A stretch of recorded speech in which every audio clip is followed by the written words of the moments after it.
Poštovani gledatelji Z1 televizije, dobrodošli u još jednu emisiju Od polja do stola.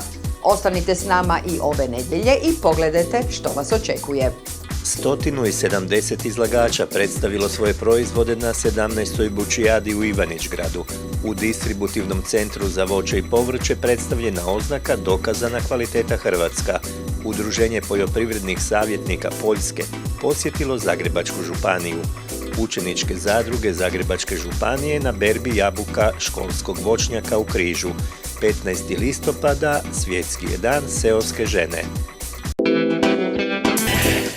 Na početku emisije vodimo vas na 17. manifestaciju Bučijada u Ivanić-grad. Iza nas je još jedna vrlo uspješna 17. po redu Bučijada, manifestacija koja je osvojila ljubitelje zdrave hrane i još jednom u Ivanić-grad dovela brojne izlagače i još veći broj posjetitelja. Ove godine uz Bučijadu je organizirani festival igračaka, ističu domaćini gradonačelnik Javor Bojan Leš i direktorica turističke zajednice Ankica Bešter.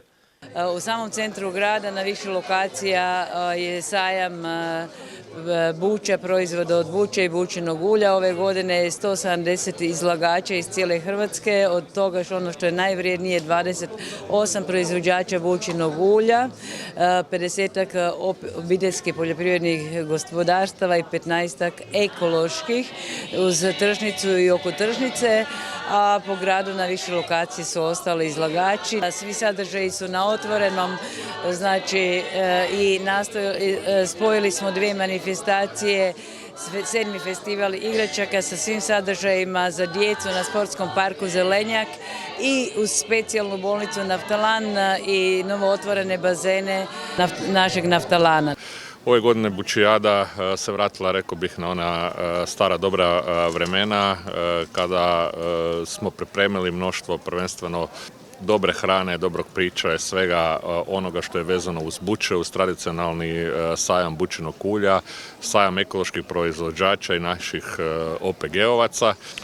Pa mislim da Ivanić-grad je objedinio kroz Bučijadu i gospodarsku i turističku ponudu. U gospodarskom smislu svakako poticanje poljoprivredne proizvodnje, poticanje OPG-ova. Grad to evo se nastoji pratiti. Uveli smo i bespovratna sredstva za poticanje malih OPG-ova u iznosu od preko 250.000 kuna godišnje. Nastojimo evo promovirati upravo tu proizvodnju mladih proizvođača i mislim da smo u tom smislu i uspjeli. Izlagači su stigli iz svih dijelova Hrvatske. Dolazim iz Osijeka, proizvodimo bućino ulje.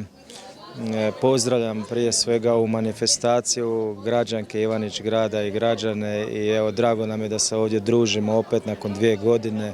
Izuzetna mi je čast i evo sve što mogu reći, bućino ulje Srce Slavonije osvojilo zlatnu medalju u Varaždinu 2021. godine. Ja sam Dalibor Frančić, predstavljam uljar Ošenkovec, znači selo pokraj Čakovca. Bavimo se već dugi niz godina proizvodnjom bućinog ulja, imamo vlastito uljaro. OPG Tumpak iz Martinske Vesi kod Siska, bavimo se proizvodnjom različitih ukrasnih tikvica, bundeva za pečenje, tikvica za noć vještica. Najviše jestive su znači ove bundeve koje se peku, te kao turkinje. Najviše naravno iz Zagrebačke županije. Predstavljamo svoje proizvode, možemo početi od ulja, pošto je Bučijada i tako. Imamo 2 vrste bućinog ulja, znači 100% čisto i prženo na par posto suncokretovog da bi dobili jače arome. Različita su pakiranja, takve su i cijene. Imamo koštice, znači samo sušene, imamo koštice pržene sa čilijem, sa sirom i slane. Nešto imamo od brašna, znači svoje proizvodnje imamo pirovo, heldino, kukuruzno, raženo i bućino brašno. Nešto kao možda malo egzotično nudimo i kavu od pira, piku, znači poprženi pir koji je oljušteni, samelje se i kuha se kao turska kava, ima hranjive vrijednosti svoje, mogu i djeca trošiti. Bavimo se proizvodnjom bućinog ulja, a primarna djelatnost nam je izrada bućinih kočica držirati u čokoladu. Znači imamo više vrsta čokolada, mliječna, tamna, bijela, cimet, a radimo i praline koje punimo sa bućinim uljem i bućinim sjemenkama. Jedan od glavnih proizvoda nam je kakao namaz sa bućom u kojoj implementiramo bućino ulje i bućine sjemenke. Sada smo prvi puta ovdje u Ivanić gradu na ovom lijepom festivalu i nadamo se dobrom odazivu kupaca. Marina Buk ističe da inače svoje proizvode prodaje na kućnom pragu, a u Ivanić gradu je dobra prilika upravo za prodaju. S ovom prodajom si vratimo zapravo sav ulog, si vratimo sa ovom bučijadom, a i reklama nam je stvarno dobra. Proizvodimo bućino ulje i bućine sjemenke, prodajemo i obične suhe i pržene slane. Proizvodimo čisto bućino ulje 100% i proizvodimo sa 10% dodatkom žutoga ulja. Prodajemo s kućnog praga i subotom smo na tržnici u Dugom Selu. Mi se bavimo sa proizvodimo bućino ulje već jedno 10-12 godina. Proizvodimo ulje i imamo brašno od to bućino, a nemamo puno, oko 1 hektar, jer da, kao više hobi, ali radi zdravlja smo počeli, a onda ne možeš samo imati 3 litre ulja za sebe, moraš malo na veće. Imamo OPG koji se bavi proizvodnjom bućinog ulja, koštica, kukuruza, sijemo nekakvih 15 hektara, imamo svoju vlastitu proizvodnju, jedino prerada koju prerađujemo u Varaždinu. Osvojili smo zlatnu medalju i srebrnu, OPG postoji od 2003. godine. Proizvodnja bućinog ulja je negdje do 1000 litara godišnje. Plasman je većinom na kućnom pragu, imamo na tržnici Kvatrić u Zagrebu. U ponudi imamo znači bućino ulje, što toplo, što hladno prešano, bućine koštice pržene, slane, ljute, češnjak i bućino brašno. Bavim se već nekih 10 godina proizvodnjom bućinog ulja. Zadovoljni smo s tom proizvodnjom, evo, nastojimo pružiti krajnjem kupcu maksimalnu kvalitetu, uvijek biti na usluzi kroz cijelu godinu i za sada nam dobro ide. Svake godine sudjelujemo na izložbama, evo ove godine smo nositelj zlatne i brončane medalje, time se ponosimo i trudimo se biti uvijek na nivou, odnosno pružiti maksimalno krajnjem kupcu. Ovogodišnju manifestaciju otvorio je u ime predsjednika Sabora saborski zastupnik Dražen Bošnjaković. Ja moram priznati, isto sam sebi poželio i jako se oštrim na sljubljivanje bučnice i škrleta autohtone sorte, tako da neću dužiti, nego ću proglasiti 17. bučijadu otvorenom. Živjeli! Pa nekako u početku mi nismo zamišljali da će to dosegnuti ove razmjere, to je tako stidljivo počelo negdje ovako na ovom nivou baš grada. Ali onda se to počelo dizati sve značajnije u županiji, pa je danas to u principu i na razini Hrvatske prepoznato i zna se za to. Lijepo je da županija to pomaže i da se brendiraju ti proizvodi, bućino ulje, bućino brašno i svašta još tu ima od buće, što nismo nekad ni mislili da može biti. Bučijadu su posjetili i zamjenik župana Zagrebačke županije Ervin Kolarec i direktorica Županijske turističke zajednice Ivana Lilović, koji ističu da je Bučijada izašla izvan okvira Ivanić grada, pa i Zagrebačke županije.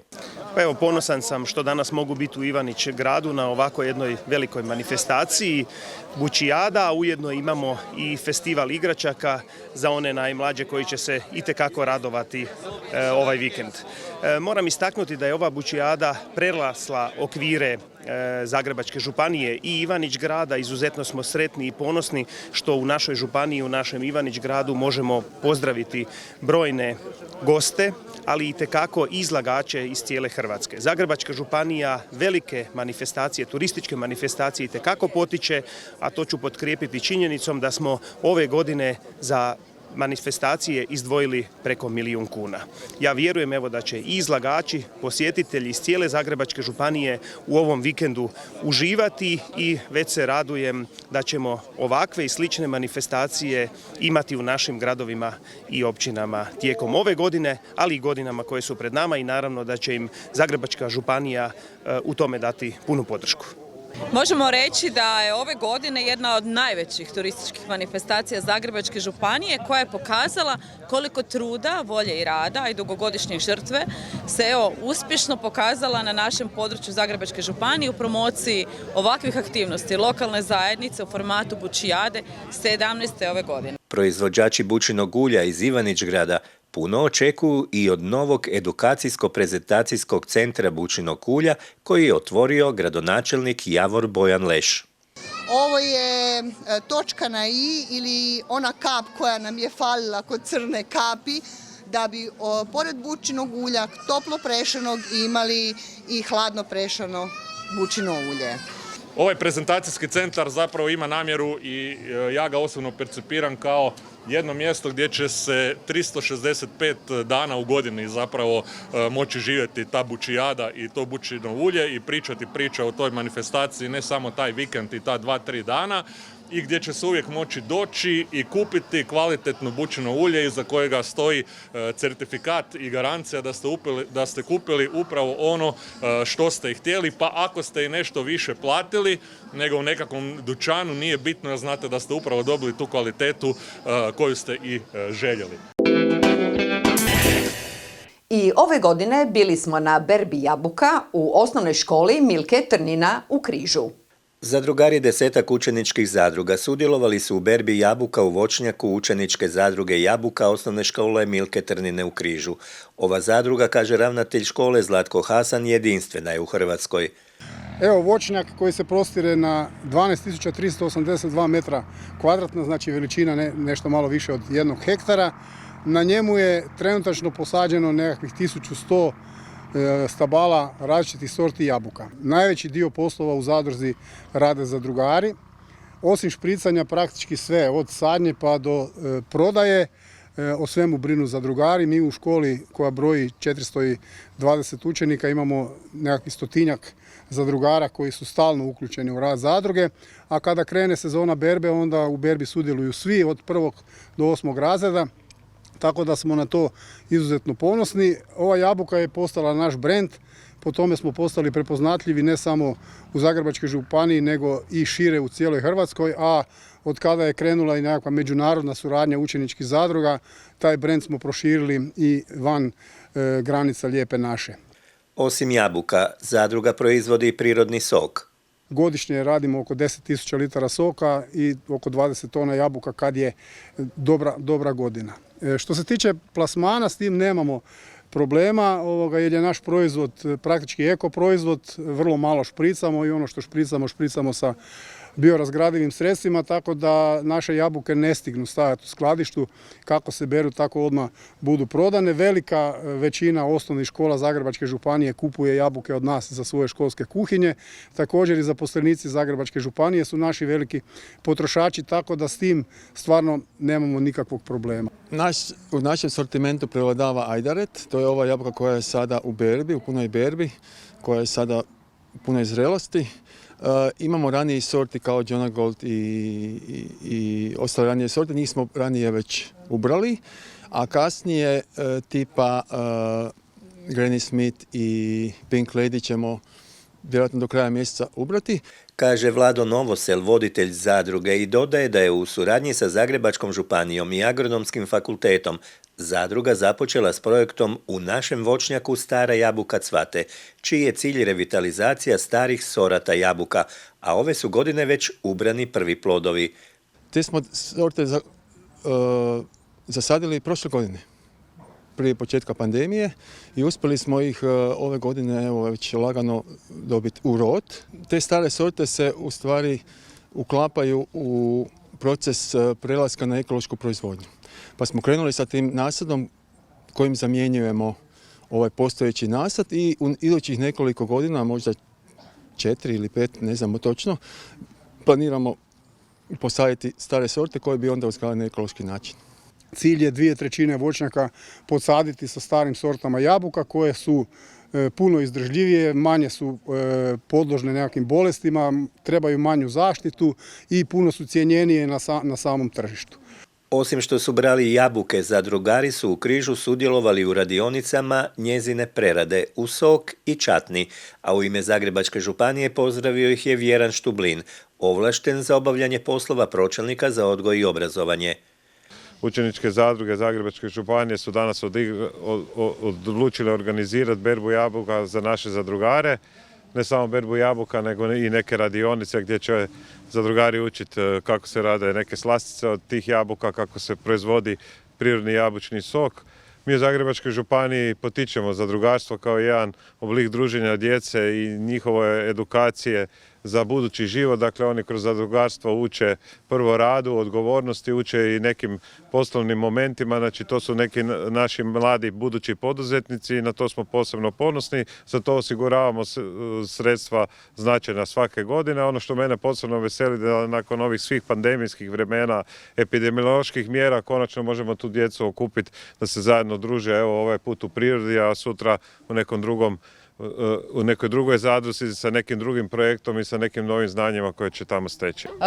Jabuke inače jedem normalno u prehrani, koristim ih svaki dan, znam praviti isto ocat, jabučni ocat, a cure će ponijeti doma i isto ih koristiti u prehrani, nadam se.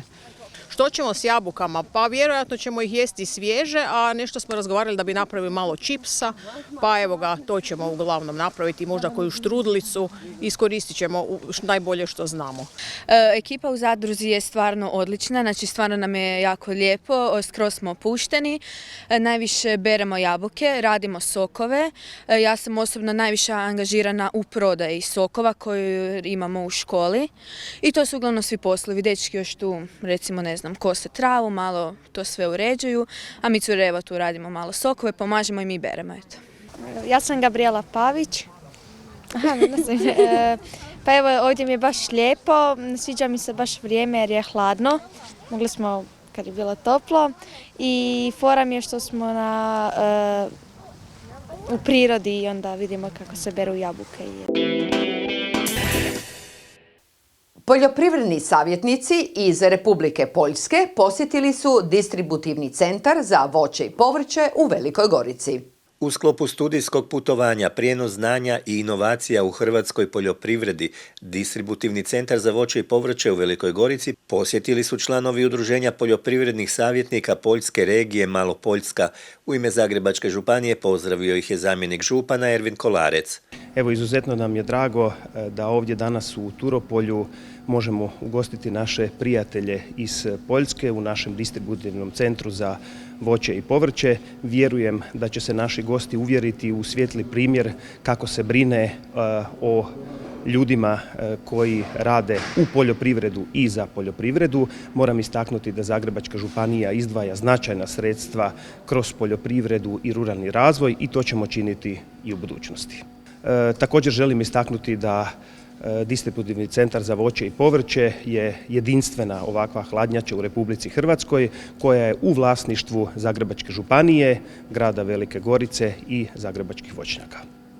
O radu distributivnog centra goste je detaljno upoznao direktor Stjepan Bunjevac, dok je o ulaganjima u poljoprivredu i selo Zagrebačke županije i izaslanstvo iz Poljske upoznao pročelnik za poljoprivredu i selo Josip Kraljičković. Jožef Kanija s Poljoprivredno-ekonomskog fakulteta u Krakovu rekao je da je cilj studijskog putovanja prikupiti saznanja kako se u Hrvatskoj odvija prijenos znanja od znanstvenih institucija do poljoprivrednih proizvođača, te kako se na poljoprivrednim gospodarstvima stvara dodana vrijednost poljoprivrednog proizvoda.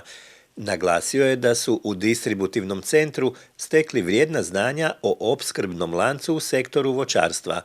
Gosti iz Poljske obišli su i nekoliko gospodarstava koja se uz proizvodnju vina bave i seoskim turizmom, Zagrebački agronomski fakultet, a susreli su se i s predstavnicima Ministarstva poljoprivrede. Ostanimo i dalje u distributivnom centru u Velikoj Gorici.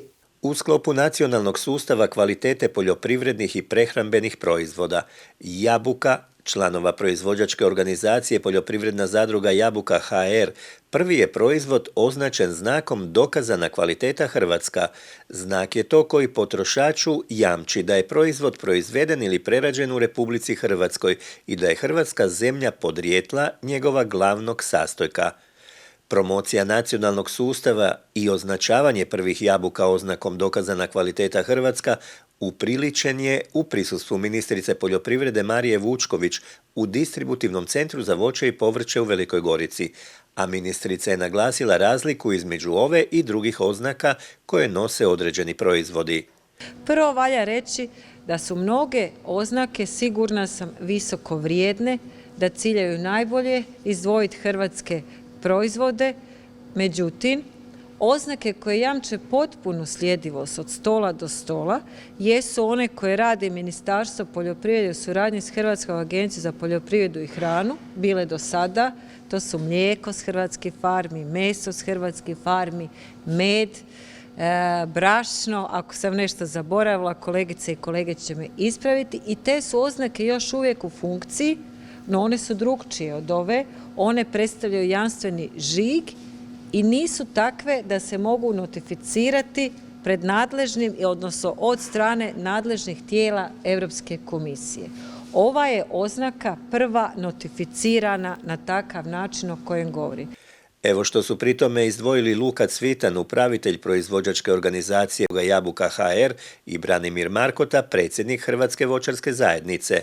Iznimno smo ponosni što je upravo Jabuka HR prvi subjekt na tržištu koji je dobio certifikat dokazane kvalitete, prvi subjekt na tržištu koji nosi potvrdu sukladnosti svojih jabuka sa specifikacijama dokazane kvalitete, a ta potvrda za našeg krajnjeg potrošača znači da je taj proizvod zdravstveno ispravan, da je kvalitetan, da garantira sljedivost, porijeklo i u konačnici prepoznatljivost na policama trgovačkog lanaca gdje će ih razlikovati od mase drugih proizvoda, i to je cilj kojim smo mi zadnjih godina težili.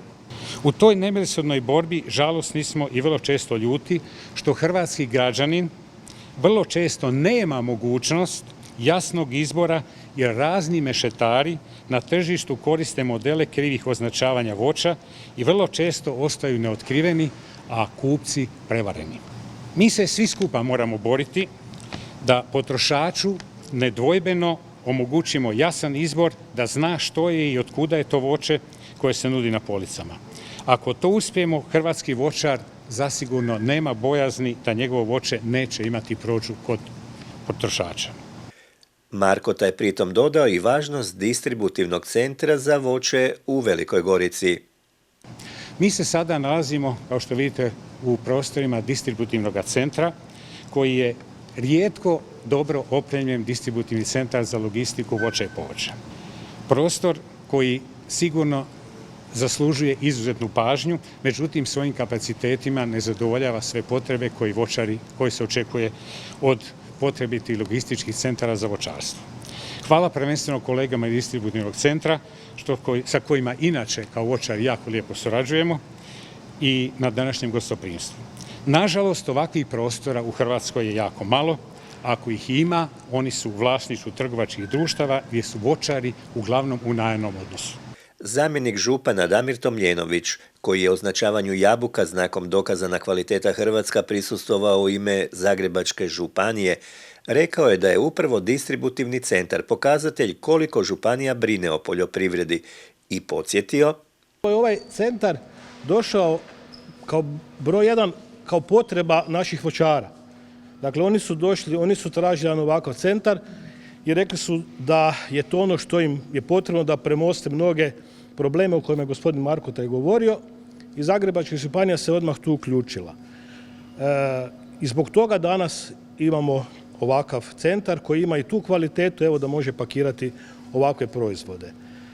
Jasna stvar da opet svega toga ne bi bilo, da nije tada bilo dobre suradnje sa ministarstvom, jer ja ću vas podsjetiti, ovaj centar koji je kao broj jedan Vlada nam poklonila zemlju da možemo graditi na njoj, vrijedi oko 40 milijuna kuna, a 90% tih sredstava mi smo dobili iz fondova. Dakle, mi smo i tu na neki način dobro radili, normalno u suradnji sa ministarstvom. Po meni se iz svega toga vidi na koji način trebamo dalje raditi i ja vam i sada kažem da Zagrebačka županija će i dalje stajati iza takvog načina rada i sve ono što je za proizvođače potrebno, sve što mi u svojim mogućnostima možemo napraviti, mi ćemo to raditi i dalje. Članovi poljoprivredne zadruge Jabuka HR, a najvećim dijelom riječ je o slavonskim voćarima, u ULO hladnjači distributivnog centra skladište svoje proizvode i odatle ih plasiraju u trgovačke lance. Jedan od proizvođača je i Hrvoje Križanac. Pa ovo je veliki korak za domaće proizvođače da na još jedan način da omogućimo potrošačima Republike Hrvatske da dođu do naših proizvoda. Naši proizvodi su kvalitetni, što ovaj sustav i pokaziva. I ovo je još jedan način da oni ih prepoznaju na policama prodavaonica. Ministrica Vučković obećala je da će Hrvatska pomoći u gradnji novih adekvatnih logističko-distributivnih prostora i dodala da će prvi sljedeći proizvod s oznakom dokazana kvaliteta Hrvatska biti jaja. I mislim da bi oznake dokazana kvaliteta Hrvatska za jaja trebale negdje na prijelazu iz 2021. u 2022. godinu biti u trgovačkim centrima, tržnicama diljem Hrvatske, a ja se nadam da 2022. godinu ćemo završiti i sa povrćem i sa nekom od mesnih kategorija. Vi gledate emisiju Od polja do stola na Z1 televiziji. Ostanite i dalje s nama. Pri kraju emisije podsjećamo vas da je 15. listopada Svjetski dan seoske žene. Na nedavnoj manifestaciji Vrijedne ruke žena u ruralnom prostoru Zagreba i zagrebačke okolice predstavile su se i sudionice natjecanja za najuzorniju seosku ženu Hrvatske. Među njima je bila i Snježana Dijanežević iz Velike Gorice, 2019. najuzornija seoska žena Zagrebačke županije.